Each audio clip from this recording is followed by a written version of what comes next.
ఆ కుటుంబంలో మార్తా ఉంటుంది, మరియా ఉంటుంది, అండ్ లాజరు ఉంటాడు. తాను ప్రేమించిన కుటుంబం, తాను ప్రేమించిన లాజరు రోగి అయి ఉన్నాడని తెలుసుకొని ఆయన ఇంకా తాను ఉన్న చోటే 2 దినములు నిలిచానంట. ఇప్పుడు మనకు తెలిసిన వాళ్ళకి ఎవరికైనా, మనం ప్రేమించిన వాళ్ళకి ఏదైనా అయిందనుకోండి, వెంటనే మనం ఏ పని ఉన్నా వాటి మానేసి పరిగెత్తుకుంటూ వెళ్తాం కదా. ఎక్కడ పనులు అక్కడ విడిచిపెట్టి మనం పరిగెత్తుతాం. ఎక్కడున్నారు బ్రదర్ అంటే, నాకు ప్రియమైన ఒక వ్యక్తి హాస్పిటల్లో ఉన్నాడండి, అతని పరామర్శ ఇంపార్టెంట్ వరకు వదిలేసి మీరు వెళ్ళిపోయారేంటి, చాలా ఇంపార్టెంట్ పనులు ఇక్కడ ఉన్నాయి కదంటే. అయ్యా, అతనికన్నా ఇంపార్టెంట్ ఏముంది? అతను నాకెంతో ఇంపార్టెంట్, ఆమె నాకెంతో ఇంపార్టెంట్, ఆ కుటుంబం నాకెంతో విలువైన కుటుంబం. కాబట్టి ఎక్కడ పనులు అక్కడ విడిచిపెట్టి మనం వెంటనే అక్కడ పరిగెత్తుతాం, వాళ్ళని పలకరించడానికి, వాళ్ళని బలపరచడానికి, వారి కోసం ప్రార్థించడానికి. కానీ యేసు ప్రభు తను ప్రేమించిన లాజరు రోగి అయి ఉన్నాడని తెలుసుకొని ఇంకా అదే చోట 2 రోజులు తడువు చేశాడు, ఆలస్యం చేశాడు, ఇంకా నిలిచున్నాడు. శిష్యులు అంటారు, బాబు నీవెంతో ప్రేమించిన వ్యక్తి, ఆయన అనారోగ్యాల పాలైపోయి రోగి అయి ఉన్నాడనే వార్త వచ్చింది, కానీ మనం ఇంకా వెళ్ళకపోవడం ఏంటంటే, లేదు ఆగండి మనం వెళదాం. ఈ డిలే కారణం ఏంటి? ఈ ఆలస్యానికి కారణం ఏమిటి?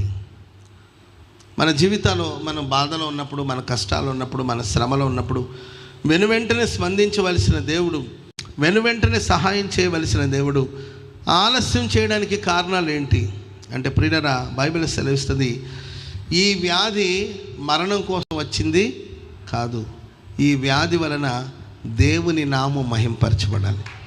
స్తోత్రం చెప్పండి అందరూ గట్టిగా. సో మనం ఏం ప్రార్థన చేసినా దీంట్లో దేవుని నామం మహిమపరచబడుతుందా అని ఆలోచించాను. నువ్వే ప్రేయర్ చేసినా, నువ్వే ప్రయాసపడినా, ఈ ప్రయాస వలన దేవుని నామం మహిమపరచబడుతుందా? ఓ తల్లి నా దగ్గరకు వచ్చి ఇలా ఏడ్చిందన్నా, నేను 10 days ఫాస్టింగ్ ఉన్నానన్నా, 10 days ఫాస్టింగ్ ఉన్నాను. ఎందుకొరకంటే నా భర్త మార్పు కోసం, నా భర్త త్రాగుడు మానాలని, పచ్చి తాగుబోతూ నా భర్త త్రాగుడు మానాలని 10 రోజులు ఉపవాసం ఉండి ప్రార్థన చేస్తున్నానంటే సంతోషించాను నేను. భర్త మార్పు కోసం 10 రోజులు ఉపవాసం ఉండి ప్రార్థన చేస్తున్నావమ్మా, చాలా మంచిదమ్మా, మంచి ఆలోచన, ఉపవసించండి, ప్రార్థించండి అంటుండగానే 2వ మాట పూరించింది. ఏమంటే, దెబ్బలు పడలేకపోతున్నానన్న. తాగి వచ్చాడు అనుకోండి, పశువులాగా ప్రవర్తిస్తాడు, విపరీతంగా కొడతాడు, దెబ్బలు తిని అలసిపోయిన అన్నయ్య. అందుకే ఈ ఉపవాస ప్రార్థన, ఎందుకంటే ఇక దెబ్బలు తినే శక్తి నాకు లేదు. అట్లా తాగుడు మానేడనుకో, రక్షణ పొందిననుకో దెబ్బలు తగ్గుతుంది కదా, అందుకోసం నేను ఉపవాసం ఉంటున్నంటే నాకు బాధ అనిపించింది. అంటే నా భర్త మారి దేవుని నామం మహిమపరచబడాలని ఆమె ఉపవాసం ఉండట్లా. ఆమె ఎందుకు మారాలనుకుంటే, తాగాడనుకుంటే తంతాడు, తాగుతాడు, తన్నుతాడు. అందుకే తన్నులు మానాలంటే తాగుడు మానాలి. కాబట్టి మరి తాగుడు మానాలంటే నేను ఉపవసించి ప్రార్థించాను. అంటే తన అవసరాల కోసం ఆమె ప్రార్థిస్తుంది తప్ప, నా భర్త మార్పు వలన, నా భర్త రక్షణ పొందడం వలన దేవుని నామం మహిమపరచబడాలి, ఈ పాపి రక్షించబడాలి, మోక్ష రాజ్యానికి చేరాలి, నా భర్త దేవుని రాజ్యంలోనికి ప్రవేశించాలి, నేను నా ఇంటి వారు దేవుని సేవించాలి, ఈ కాంక్ష లేదు తప్ప. ప్రియులారా, ఏదో మనం ఎప్పుడు కూడా ఏది ప్రార్థన చేసినా ఈ సమస్య తీరిపోవాలి, ఈ ప్రాబ్లం తీరిపోవాలి, ఈ జబ్బు తగ్గిపోవాలి, వ్యాధి నిర్మూలం అవ్వాలి, ఇల్లు కట్టాలి, స్థలం కొనాలి. సరే, మంచిది, ప్రార్థన అంశాలని మంచిదే. సో దీని వలన దేవుని నామం మహింపరచబడుతుందా?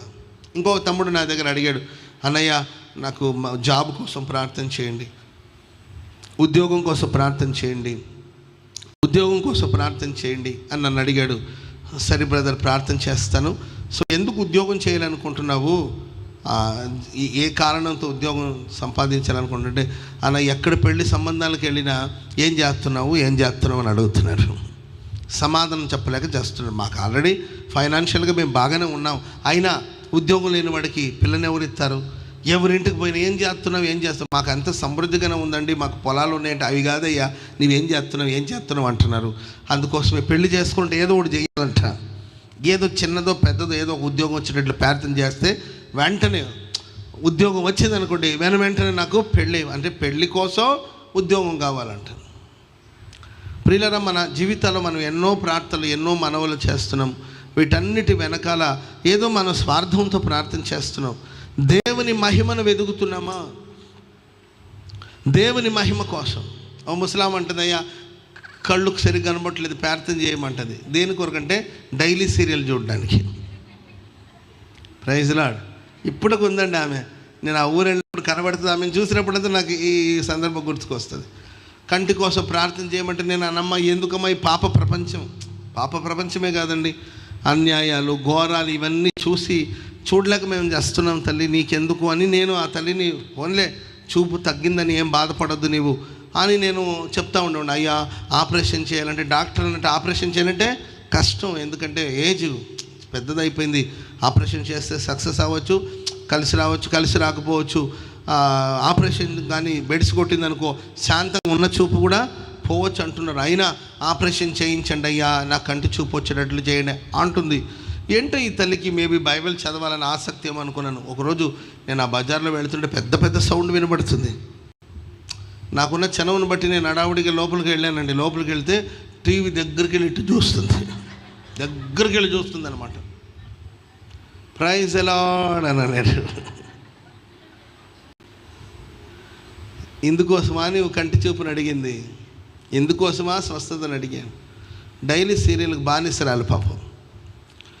కాబట్టి మనం దేవుడి దగ్గర నుండి ఏది పొందుకున్నా, అది వ్యాధి కానీ, అది బాధ కానీ, అది సమృద్ధి కానీ, అది ఆశీర్వాదం ఏదైనా కానీ దేవుని మహిమ కొరకు మనం వెతకాలి. చెప్పకూడదు మందరు గట్టిగా హల్లెలూయా, హల్లెలూయా. ప్రభువా, నీ మహిమ కోసం మేము బ్రతకాలి, నీ మహిమ కోసం నా ఇల్లంతా రక్షించబడాలి, నీ మహిమ కోసం నీ నామం మహిమపరచబడాలి గనుక మేము ఆశీర్వదించబడి నీ నామ మహిమ కోసం మేము నిలబడాలి. ఈ ఆశీర్వాదాన్ని చూసిన వాళ్ళు నిన్ను మహిమపరచాలి.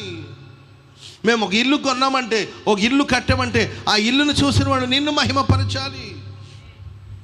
అన్ని జనులందరూ కూడా మమ్మల్ని చూసి ఇది దేవుని ఆశీర్వాదం, ఇది దేవుని ఆశీర్వాదమే కానీ వేరొకటి కాదు, ఇది పరలోకపు గవిని, ఈ స్థలం ఎంతో భయంకరం, ఇది దేవుని ఆశీర్వాదం, ఇది మానవ ప్రయాసం కాదు, దేవుడి స్థలమందున్నాడు అని మన బ్రతుకు మూలముగానైనను మన చావు మూలముగానైనను దేవుని నామమే మహిమపరచబడును గాక. చెప్పండి కూడా మొదలు గట్టిగా హల్లెలూయా.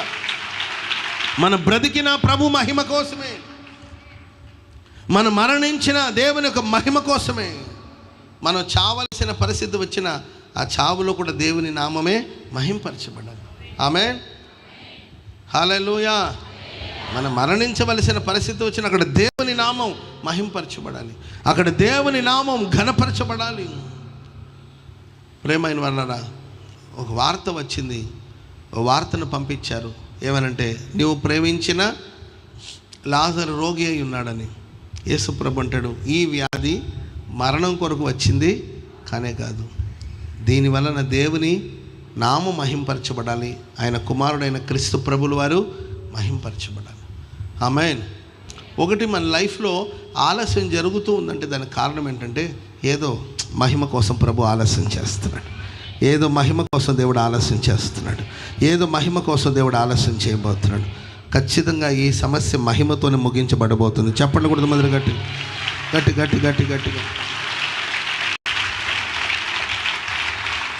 హల్లెలూయా, హల్లెలూయా.